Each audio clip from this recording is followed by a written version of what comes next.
La voie de lectine donc ressemble à la voie classique. La différence, c'est juste au premier facteur.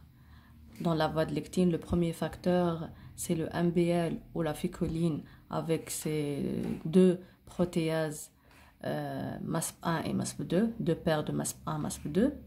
Alors que la voie classique, le premier facteur, c'est le C1 avec ses différents complexes, le C1Q avec les deux paires de C1R et C1S. Bien sûr, les activateurs ne sont pas les mêmes. Là, c'est les carbohydrates, là, c'est activateurs anticorps dépendants, là, anticorps indépendants, on ne va pas répéter.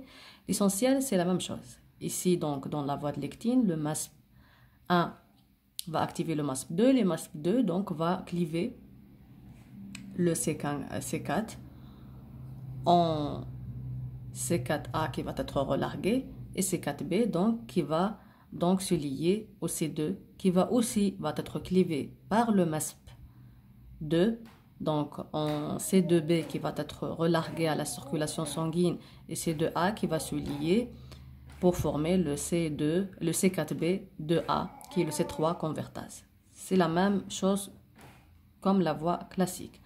Par la suite, bien sûr, donc ce C3 convertase va cliver le C3, on va avoir le C3B, C3A qui va être relargué, on va avoir donc le C4B de A3B, qui est le C5 convertase, et qui est identique à la C5 convertase de la voie classique.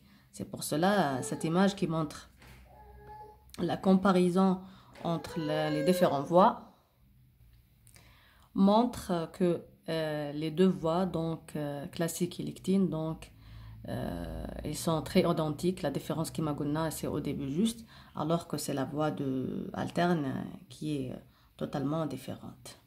Là, c'est une comparaison entre les trois voies classiques, lectine et alternative.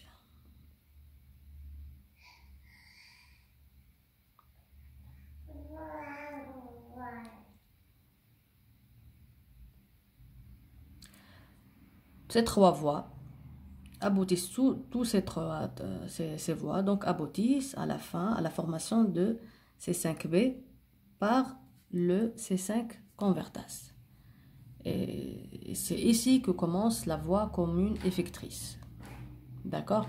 Donc, après la formation de C5B, on va avoir donc une voie effectrice commune qui est la même chose, qui est la même entre les trois voies.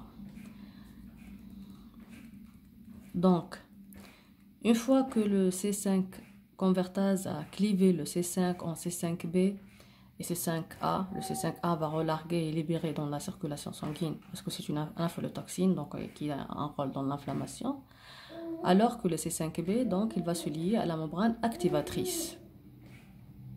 Il va exposer donc un site de liaison au C6 qui va venir pour se lier au C5B. Chaque fois qui se lie un facteur, il va exposer un site de liaison pour le facteur suivant.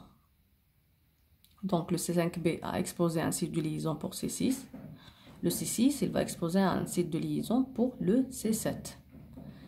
Le C7, il va venir. Mais le C7, une fois qu'il va se lier au C6, il va exposer donc un site de liaison mais hydrophobe qui va le permettre donc à traverser la bicouche lipidique.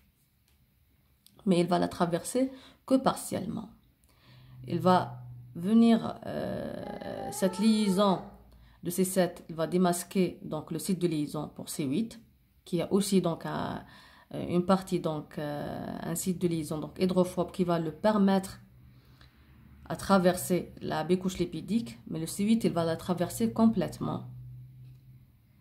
Et dès qu'il se lie donc le C8, et sa liaison donc nécessite l'ion de calcium, il va y avoir le début d'une lyse de ce microbe, mais une lyse très lente.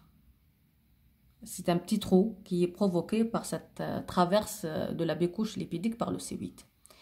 Une fois elle va se lier le C8, il va exposer le site de liaison pour le C9. Le C9, il va se lier et il va se polymériser. Il va y avoir donc une polymérisation de 9 à 18 molécules. Il va y avoir soit la polymérisation de 9 molécules jusqu'à 18 molécules pour former un trou.